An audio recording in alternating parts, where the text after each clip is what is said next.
O que então a gente pode considerar de fatores externos? Vamos lá, para a gente poder programar melhor os nossos projetos.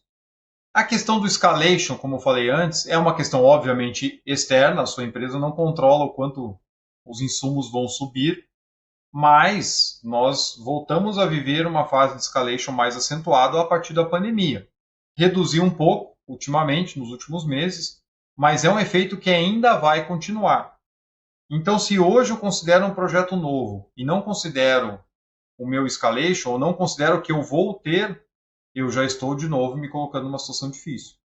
O que a gente não espera é que tenha uma nova disparada de preços, mas que eu vou ter um aumento para 2024, vou ter um aumento em 2025, eu vou. E aí é só a questão da decisão interna de como lidar com isso. Então, vou deixar fora do projeto e acompanhar a parte, e isso entra como uma reserva gerencial, como eu falei antes. Ou então, não, eu vou fazer uma estimativa do escalation, então vou considerar aqui um valor que nominalmente ele vai crescer nesses 2 anos, e vou deixar uma reserva gerencial para isso, não faz parte do projeto, os executivos estão por dentro, etc. E a gente vai controlando. Tá? Então a gente não sabe o quanto vai ser, mas vai ter. Um fator externo, que daí, claro, isso é muito mais fácil a gente ver, é uma questão de uma guerra. A gente teve problema na Ucrânia, agora tem problema em Israel. Isso tudo afeta a economia global, aumenta o risco, aumenta, de repente, o preço do petróleo, etc. Isso tem um efeito em cascata, o gás natural, como aconteceu na Ucrânia, lá, né, na invasão russa da Ucrânia.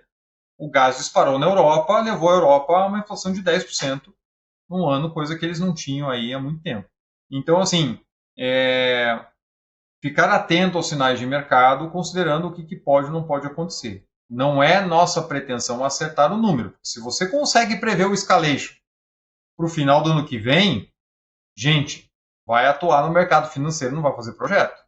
Porque os bancos globais revisam isso todo dia, taxa de juro, taxa de câmbio, etc., tentando ter um melhor cenário. Ninguém acerta na mosca. Né? Quem mais acerta ganha muito dinheiro, mas no ano seguinte a mesma empresa erra nas previsões e perde boa parte daquilo que tinha ganho. Então lá, escalation, guerra, obviamente não tem como prever, não vou nem falar de pandemia, porque se pudesse prever, não tinha acontecido. Mudanças regulatórias. Aqui eu preciso tomar um cuidado. Realmente, em relação a mudanças regulatórias, tem muita coisa que a gente muitas vezes não consegue prever, mas em outras sim. Então, por exemplo, hoje a gente está passando por um processo de reforma tributária. Vai mexer muito se daqui a pouco for aprovado. O quanto vai mexer? Então, assim, tem cenários que já estão desenhados, a gente só não sabe se vai ser aprovado desse jeito. Então, que isso vai ter mudança? Isso vai.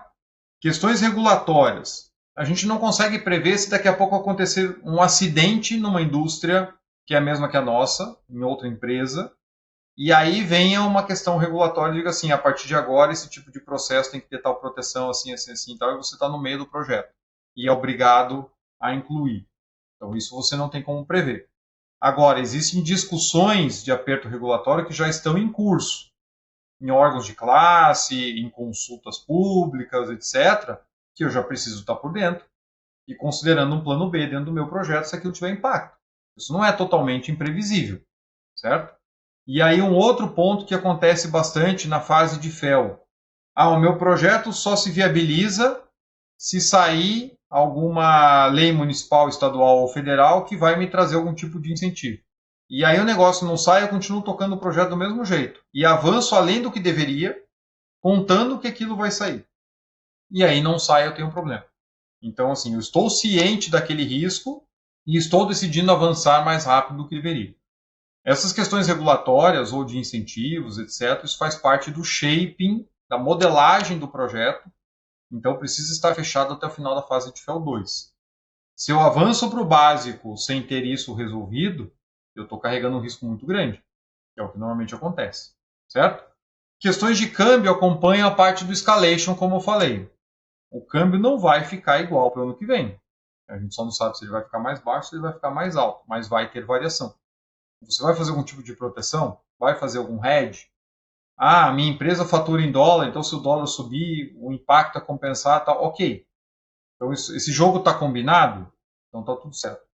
Em caso de golpe de Estado, caso que o Farrah colocou lá, aí não tem o que fazer, certo? Então essa nós vamos deixar de lado, a não ser que você esteja num ambiente politicamente muito instável e que aí você veja que tem uma chance.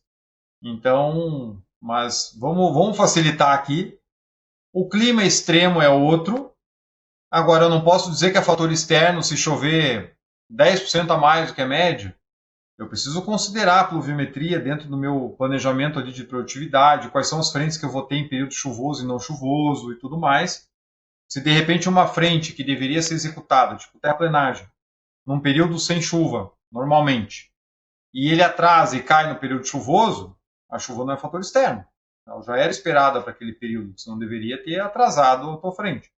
Mas, em termos de clima, a gente tem que ficar muito atento, fazer os levantamentos, fazer o acompanhamento, porque o que a gente tem de média climática, na verdade, é uma média em cima de pontos, muitas vezes, muito dispersos.